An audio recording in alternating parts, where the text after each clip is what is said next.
오늘 우리에게 주신 하나님의 말씀은 에베소서 6장 1절로 3절 말씀입니다. 자녀들아, 주 안에서 너희 부모에게 순종하라. 이것이 옳으니라.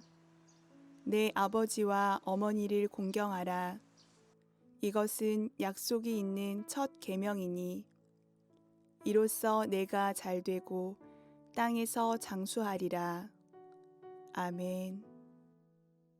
몇 해 전에 미국의 어느 초등학교에서 과학 시간에 선생님이 아이들에게 시험 문제를 냈습니다.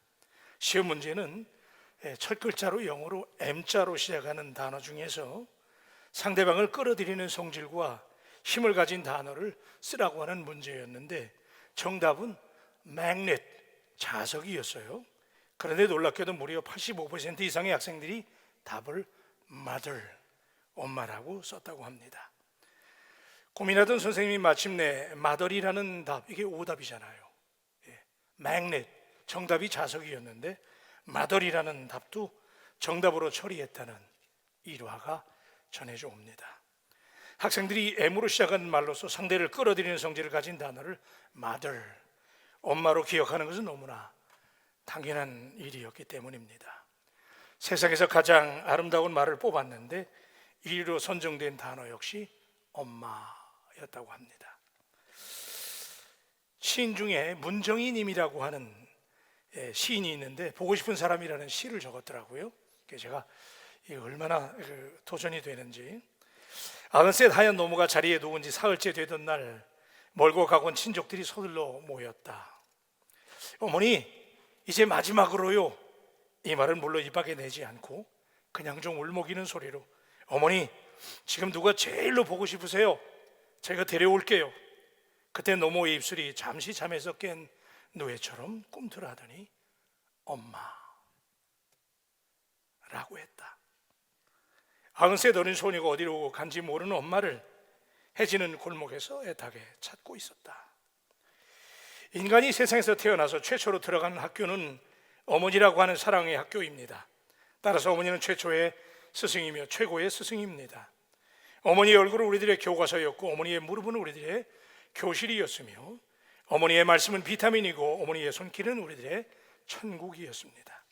그리고 어머니의 가슴은 모든 인간의 홈타운, 고향입니다. 어머니의 사랑은 이 세상 어떤 곳과 비교 안 될 만큼 넓고 깊고 높습니다. 어머니는 겉으로 울고 아버지는 속으로 키운다고 합니다. 어머니의 사랑이 배에 돋치라면 아버지의 사랑은 키와 같습니다. 키는 물속에 잠겨서 보이지 않으나 배의 방향을 인도하는 막중한 역할을 하게 됩니다. 아버지의 미소 속에는 아이를 위한 장래의 걱정이 있고 아버지의 주머니 속에는 아이를 위한 희생적인 준비가 있습니다. 아버지의 가슴 속에는 아이에게 훌륭한 모범이 못되고 있다고 하는 가책이 있고 아버지의 심장 속에는 좀 더 좋은 아버지가 되려는 결심이 있습니다. 아버지란 내가 훌륭한 아버지 구실을 하고 있나라고 날마다 자책하는 분들이십니다. 그래서 아버지는 속으로 울고 겉으로는 위로합니다. 아버지는 속으로 사랑하고 겉으로는 책망합니다. 아버지는 오만 얼굴을 가졌으나 부드러운 심장을 가진 분입니다. 아버지는 최후에 존재하는 아이들의 고향이며 배신하지 않는 아이들의 영원한 친구입니다. 아버지는 그래서 돌아가신 뒤에도 두고두고 그 말씀이 생각나는 분이십니다. 그러므로 자녀들은 아버지를 통해서 하나님을 배웁니다. 왜냐하면 아버지는 두려움과 자비, 위엄과 사랑의 양면을 동시에 가진 분이시기 때문입니다. 어머니를 상징하는 꽃은 사랑과 존경의 뜻을 품고 있는 카네이션이지만 아버지를 상징하는 꽃은 민들레입니다. 민들레는 짓밟을수록 다시 일어나는 더 힘차게 성장하기 때문입니다. 아버지의 사랑을 뭉갤 만한 힘은 이 세상에도 어디에도 없습니다. 아버지는 가문의 영광을 위해서 기꺼이 자기의 자존심을 하루에도 수만 번씩 꺾고 또 꺾습니다. 아버지의 사랑은 어떤 풍파와 역경도 감수하는 순교자적인 사랑입니다. 높고 높은 하늘이라 말들 하지만 나는 높은 게 또 하나 있지. 낳으시고 기르시는 어머니 은혜, 부모님의 은혜, 푸른 하늘 그보다 더 높은 것 같아. 사랑하는 여러분, 오늘 이것이 저와 당신의 부모님들의 모습이 아닙니까? 오늘 이 어버이 주일에 저는 보다 훌륭하고 아름다운 가정을 만들기 위한 당신의 집념을 도우려고 합니다. 제가 어제 우리 어머니께 전화드렸어요. 그래서 어머니, 늘 제 설교를 보시니까 내일 설교 보면 또 뭐라 그러지 마세요. 늘 불효하면서 효도하라고 설교해야 되는데 그냥 내일은 어머니 그냥 그렇게 봐주세요. 그랬더니 우리 어머님이 하시는 말씀이, 목사가 목회 잘하면 그게 효도지 뭐가 효도냐, 그렇게 말씀을 하셔서 오늘 제가 좀 여러분에게 효도 잘하는 것처럼 저는 설교하려고 그래요. 우리가 이 땅에서 하나님 보시기에 가장 훌륭하고 인간답게 살 수 있는 축복의 비결은 부모님을 순종하고 공경하는 것이라고 오늘 성경이 우리에게 가르쳐주고 있습니다. 이것은 가장 기본적인 원칙이며 영원히 변할 수 없는 위대한 원칙인 것을 오늘 본문의 오리지널 보이스로 생생한 음성으로 듣고 싶습니다. 첫째는 내 아버지와 어머니를 공경하라. 본문 2절의 말씀입니다. 내 아버지와 어머니를 공경하라. 이것은 약속이 있는 첫 계명이니. 저는 1절의 말씀을 좀 더 강조하고 나중에 결론으로 다루려고 하는 까닭에 오늘은 말씀을 시작하면서 먼저 2절에 내 아버지와 어머니를 공경하라는 말씀을 붙잡고 먼저 씨름을 좀 해보려고 합니다. 하나님은 분명히 내 부모를 공경하라고 명령하셨습니다. 대단히 중요한 명령이기 때문에 약속이 있는 첫 계명이라고까지 말씀하셨어요. 그런데 아무리 관찰해도 이렇게 중요한 명령인데도 다른 수식어나 설명이 없습니다. 그냥 단순하게 내 부모를 공경하라라는 것 한 문장뿐이지 어떤 부모를 공경해야 하는지에 대한 옵션이 설명이 없습니다.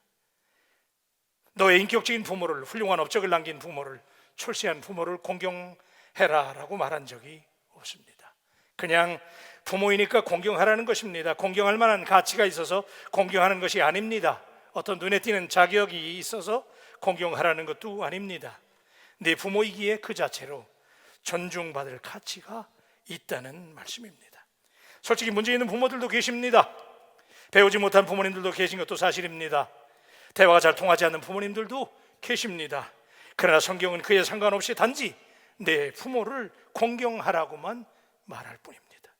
그분들이 우리를 낳아주시고 길러주신 부모님들이시기 때문에 그 자체로 어쩌면 못나서도 못 배워서도 부족해도 존중할 만한 가치가 있다는 준엄한 명령입니다.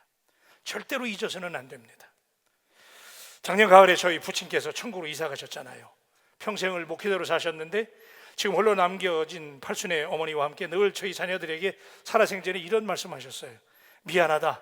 어떻게 살다 보니 해준 것이 별로 없다. 그래도 삼남매가 하나는 성결교회에서, 하나는 장로교회에서, 하나는 감리교회에서 목회하니 내가 은퇴 이후에 통합 챔피언이 됐다고 그렇게 좋아하셨어요. 그렇게 하시던 분들인데 정말 훌륭한 목회자요, 또 삶으로 목회가 무엇인지를 보여주신 부모님들이신데 특별한 유산을 하나도 남겨주신 것이 없지만은 아버님이 남기고 가신 업적이 제 심장 안에 유품으로 남겨져 있습니다. 그리고 아버님 책상에 놓여져 있던 저 손때 묻은 성경이 있는데 그림, 저걸 제가 아버님의 가장 소중한 유품으로 가지고 있습니다. 성경을 하도 보셔가지고 아주 그냥 손때가 묻고 반들반들해요. 아주 수십 번 보신 것 같아요. 여러분, 한 걸음 더 나가서 나를 낳아주신 부모님들을 공경하기는 어렵지 않을 수 있습니다. 맞습니다. 내 부모님들이니까, 그죠? 내 부모님들을 사랑하는 거, 존경하는 거, 그건 가능해요. 그런데 장성해서 결혼하게 되면 또 다른 부모님을 섬기게 됩니다. 시아버님, 시어머님, 장인어른, 장모님을 새로 모시게 됩니다. 그런데 이 지점이 참 어렵습니다. 그래서 고부간에 갈등이 생기기도 합니다. 흔히들 존경받는 행동을 하셔야 존경을 하지, 집안 배경이 달라서 말이 안 통하니 에이, 도대체 공경할 수 없다고 그렇게 불평하기도 합니다. 그런데 여러분 그거 아십니까? 그분들도 분명히 부모님들이십니다. 그래서 반드시 공경해야만 됩니다. 이 땅의 며느리분들, 사위분들인 오늘 우리들이 분명히 들어야 될 말씀인 줄로 믿습니다. 제가 말씀을 준비하다 보니까 인터넷에 이런 글이 있더라고요. 며느리전서 13장이라는 말씀이 있어요. 며느님들 잘 들으시길 바라요. 내가 시어머니에게 애교 있게 말로 안부 전화를 할지라도 사랑이 없으면 울리는 꽹과리가 됩니다. 내가 세상 지식과 지혜로 교회의 집사가 됐을지라도 시어머니에 대한 사랑이 없으면 아무것도 아닙니다. 내가 내게 있는 재물로 시어머니에게 용돈을 드려도 그 속에 사랑이 없으면 아무 유익이 없습니다. 사랑은 시어머니가 무리한 요구를 할지라도 참고 시어머니가 심한 말을 할지라도 온유하며 남편이 시어머니 앞에서 재롱을 부려도 절대로 투기하지 않습니다. 사랑은 시어머니 앞에서 교만하지 않으며 시어머니에게 무례 행치 않습니다. 사랑은 화가 목구멍까지 치밀어 올라올지라도 참으며 가사가 힘겨울지라도 끝까지 견딥니다. 그런즉 남편에 대한 믿음, 화목한 가정에 대한 소망, 시부모에 대한 사랑, 그 중에 제일은 사랑이라. 여러분, 성경은 효도의 차원이 다릅니다. 친부모님이든 시부모님이든 장인이든 장모님이든 다 공경할 수 있게 되기를 주님의 이름으로 축복합니다. 여러분, 공경이라는 히브리어 원어는 카바드라는 단어를 사용하는데 이 말은 무겁다라는 의미로 쓰인다는 거 여러분 이미 잘 아시죠? 무겁다. 부모님들의 말씀을 무겁게 대하라는 거지요. 그래서 영어 성경에는 honor your father and mother, honor이라고, 존경하라고, 명예스럽게 영예스럽게 생각하라고 사용하는데, 여러분 흥미로운 것은 본문에 사용된 공경이라는 단어가 히브리어 원어에서는 간과 관련이 되는 거예요.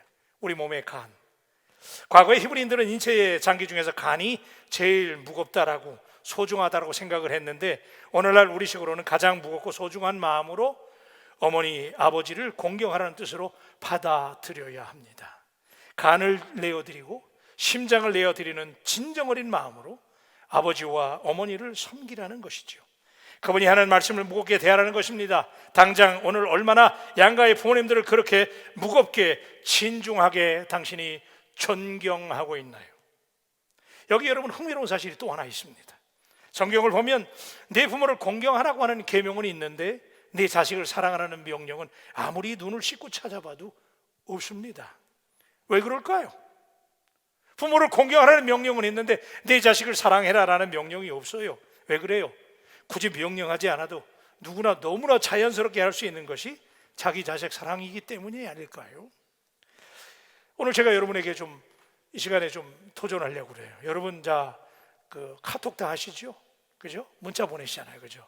그런데 또 어떤 분들은 SNS에 페이스북이라든지 인스타그램이라든지 우리가 이런 걸 통해 소통하는데, 여러분 오늘 여러분의 카카오톡에 프로필 사진에 여러분의 부모님들의 사진이 얼마나 있나요? 제가 누군가로부터 이 질문을 받고 너무나 부끄러웠어요. 사실은 제 카톡에도 보면 전부 애들 사진이에요. 애들하고 찍은 사진이고 뭐 애들하고 노는 사진이고 우리 애들 멋진 사진 다 들어있어요. 그죠? 조금 봐주면 우리 와이프 사진 좀 들어있잖아요. 그런데 부모님 사진이 없어요. 우리들의 마음은 온통 내 자식 아닙니까? 여러분 언제 부모님께 사랑한다는 말씀을 하셨나요? 이 대목에서 감동이 되는 영상이 하나가 있어서 준비했는데 영상 보시고 제가 말씀 전하겠습니다. 충선이 아빠, 진영이 아빠. 항상 미안해요, 걔한테는.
충선이 아빠, 김용봉.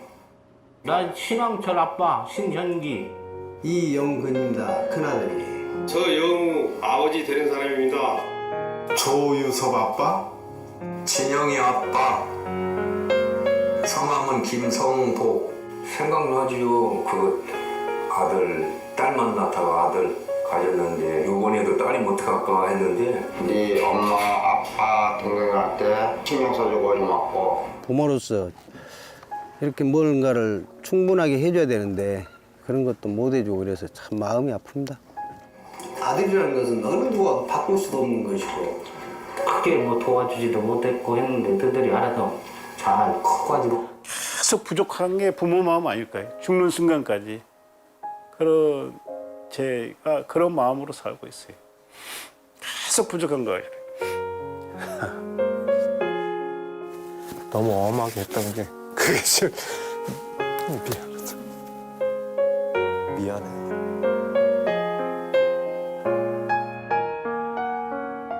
항상 내가 부족하고 항상 미안해요. 걔한테는.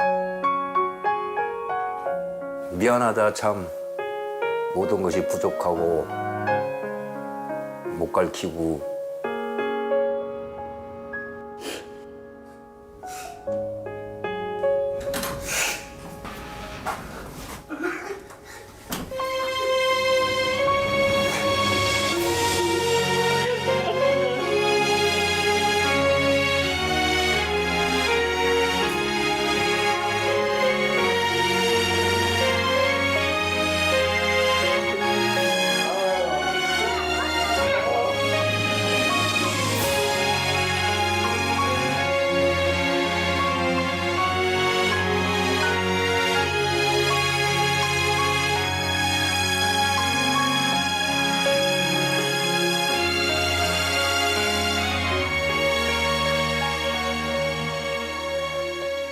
우리 자식들은 이렇게 부모님께 소홀한데 우리 부모님들은 정말 다함이 없는 사랑으로 우리를 키워주시고 길러주신 하늘보다 높으신 사랑과 은혜. 여러분, 부모님들이 자식들을 얼마나 사랑하시는지를 보여주는 단적인 신뢰가 성경에 있어요.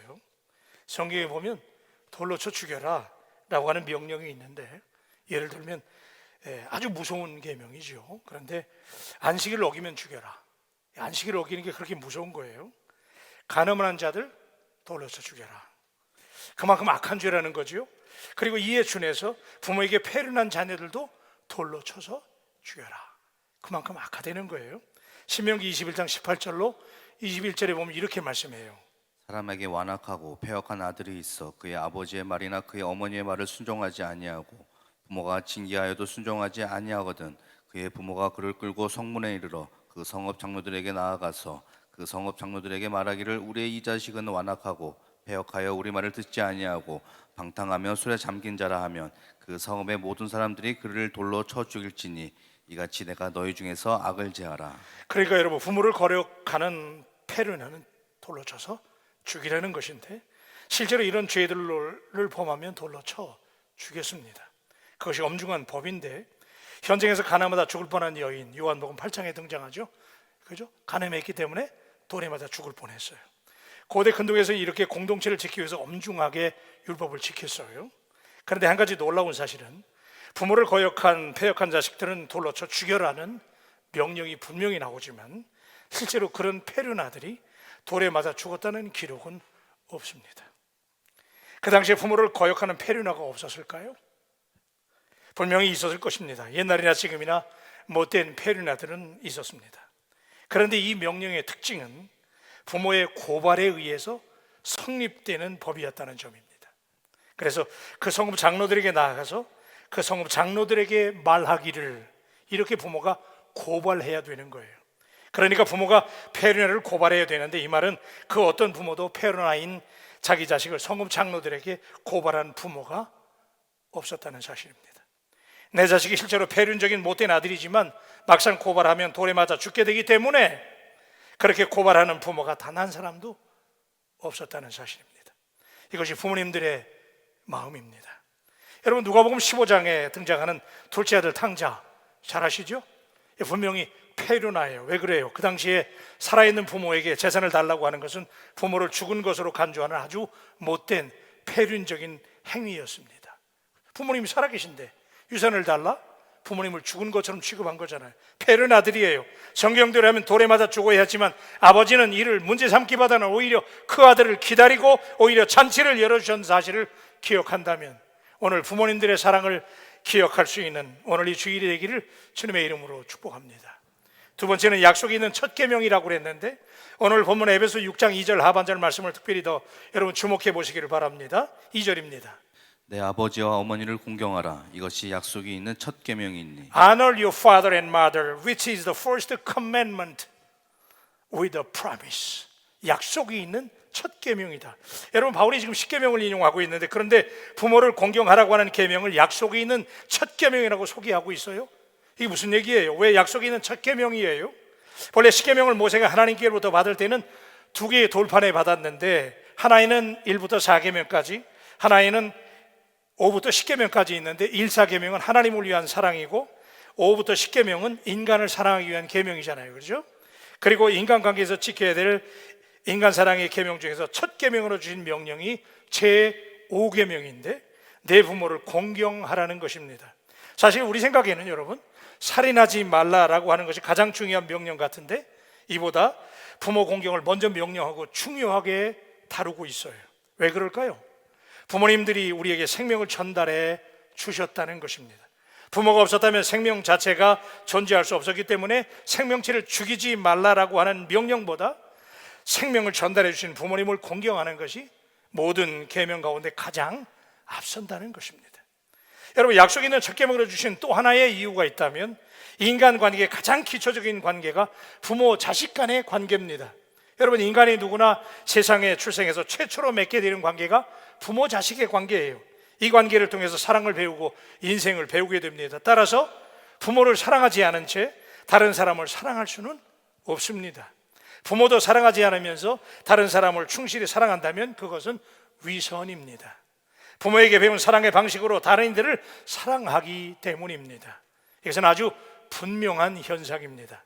그래서 10계명의 제5계명인 내 부모를 공경하라고 하는 명령이 10계명 전체에서 연결고리 역할을 하고 있다는 사실을 여러분 기억해야 됩니다.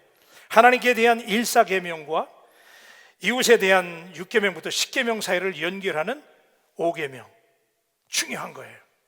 정말 중요한 계명이 하나님 사랑이라는 첫 번째 계명과 이웃 사랑이라는 5계명부터 10계명까지 이 두 개를 연결하는 브릿지 역할을 하는 연결고리, a like maker, 연결하는 중요한 고리가 내 부모를 공경하라. 한번 따라 하십시다. 내 부모를 공경하라. 그러니까 이 말은 부모를 사랑하는 것이 이웃에 대한 사랑으로 나타나는 것이며 이렇게 사랑하는 것이 하나님에 대한 사랑과 별개가 아님을 우리에게 강조하고 있는 것입니다. 여러분 요한 1서 4장 20절에 보니까 이렇게 말씀해요. 누구든지 하나님을 사랑하노라 하고 그 형제를 미워하면 이는 거짓말하는 자니 보는 바 그 형제를 사랑하지 아니하는 자는 보지 못하는 바 하나님을 사랑할 수 없느니라. 사랑하는 바울 가족 여러분, 우리의 어머니와 아버지는 자녀들이 세상에 태어나서 제일 처음 만나는 이웃입니다. 우리의 삶에 가장 가까운 이웃으로 주어진 분들이 바로 우리의 부모님들입니다. 그러므로 부모는 하나님과 이웃을 이어주는 존재가 되는 것입니다. 하나님 사랑과 이웃 사랑이 하나의 사랑으로 연결되는 연결고리. 그러니까 제가 지금 무슨 얘기하고 있는 거예요? 부모님도 사랑하지 못하면서 다른 사람을 사랑한다는 거 말이 안 되는 거예요. 그게 위선이에요. 그래서 마르틴 루터는 여러분 잘 아시는 대로 부모님은 이 세상에서 하나님의 대리자라고 설명했어요. 눈에 보이는 부모님을 공경하는 것이 하나님을 사랑하는 것이고 이웃을 사랑하는 것의 기초가 되는 것입니다. 그래서 부모를 공경하는 것이 약속 있는 첫 계명이라는 사실을 믿으시기를 주님의 이름으로 축복합니다. 세 번째는 이로써 내가 잘되고 땅에서 장수하리라 라는 말씀이죠. 여러분 부모를 공경하면 반드시 보상이 따른다는 약속의 말씀입니다. 보너스가 있다는 거예요. 우리가 당연히 부모님 공경해야 되잖아요. 그런데 거기에 보너스가 있다는 거예요. 땅에서 잘되고 장수하리라는 이 말씀은 여러분 단순한 말씀이 아닙니다. 좋은 일도 별로 없는데 장수하는 게 복입니까? 이 말씀은 부모를 공경하는 가정이 잘되고 복을 받는다는 말씀인데 가정의 자녀들이 다 잘되고 하는 일이 잘 풀릴 때 장수하는 것은 영광입니다. 축복입니다. 그러나 가정이 별 볼 일이 없을 때는 장수하는 것은 차라리 고욕입니다. 하루하루가 고통입니다. 축복이 아닙니다. 따라서 장수하리라 라고 하는 선언은 오늘 현대인들에게 그냥 단순히 오래만 살아라 라고 하는 복이 아니고 모든 축복의 종합 선물 세트를 받게 된다고 하는 최고의 축복의 말씀인 줄로 믿습니다. 그러니까 부모 공경은 부모를 위한 명령으로 보이지만 사실은 자녀들을 축복받게 하기 위한 명령입니다. 자녀들에게 축복이 임하고 잘 되는 계명입니다. 보상이 따른다는 겁니다. 여러분, 당연한 거잖아요. 부모 공경하는 거 당연한 거잖아요. 아멘 하십시다. 이거 너무나 당연한 거잖아요. 그런데 부모를 공경했더니 우리에게 축복의 종합 선물 세트가 주어진다는 거예요. 여러분, 특별히 저는 물리적으로 다 잘 되는 복을 받는다는 말씀도 되겠지만은 우리가 부모를 공경하면 그런 효성스러운 자식의 자식들이 역시 또 부모를 공경하게 된다는 말씀으로 오늘 이 말씀을 이해하고 싶습니다. 효도가 대물림되는 축복이 효도하는 부모님들에게 임하게 되시기를 주님의 이름으로 축복합니다. 여러분, 오늘 우리들의 자녀들의 모습은 내가 그동안 보여준 모습입니다. 내가 부모에게 하는 모습을 자녀들이 그대로 오늘도 보고 배우고 있다는 사실을 기억하십시오. 삶으로 교훈을 남기는 것 중에 최고가 뭐냐 하면 부모를 공경하는 모습이 되어야 합니다. 심는 대로 거두는 것이 자연의 법칙입니다. 여러분, 성경을 보면 부모에게 효도한 사람들이 한결같이 다 큰 축복을 받았습니다. 이삭과 요셉과 셈과 야벳과 다윗과 솔로몬, 다 성경의 모든 위인들은 하나님 앞에 효자였고 이 땅에서 효자의 삶을 살았잖아요. 이 땅에서 불의한 자들이 잘된 전례가 없습니다. 이 땅에 효를 극진히 하고서 잘못된 자도 없습니다. 효자 성도가 또 다른 효자 성도를 낳는다는 사실을 여러분 마음속에 새길 수 있기를 축복합니다. 영어의 속담에 이런 말이 있어요. Monkey see, monkey do라는 거예요. 보는 대로 배운다는 거예요. 원숭이는요, 본대로 흉내낸다는 거예요. 원숭이는 유명한 말인데, 우리가 어떤 본을 보이느냐가 우리가 우리의 부모를 어떻게 대하느냐, 이것이 우리 자녀들이 우리에게 어떻게 할 것인가를 결정한다는 사실을 한순간도 잊지 말아야 됩니다. 그래서 DNA가 무서운 것입니다. 교회 유치부에 다니는 어린 아들이 어느 날 집에 돌아와서 무엇을 열심히 외우는 거야. 뭘 배워왔어요. 막 열심히 외우는데 아버지가 가만히 들여다봤어요. 뭘 외우나. 그랬더니 십계명이었어요. 십계명을 쫙 잘 외워가는데 문제가 어디서 생겼냐면 5계명이 생겼는데 얘가 이렇게 외우는 거예요. 내 부모를 공경하라는데 이걸 내 부모를 공격하라, 이렇게 외우는 거야. 그래서 아빠가, 야, 이 녀석아, 공격이 아니라 공경이야, 공경 이놈아. 그랬더니 이 아이가 다시 물었어요. 아이고, 아빠, 그러면 공격하라는 뭐고 공경하라는 뭐야? 그랬더니 아빠가 대답을 합니다. 공경은 아빠 말을 잘 듣고 사랑하는 것이고, 공격은 아빠한테 덤비고 말 안 듣고 큰 소리 치고 성질 내는 게 공격이야.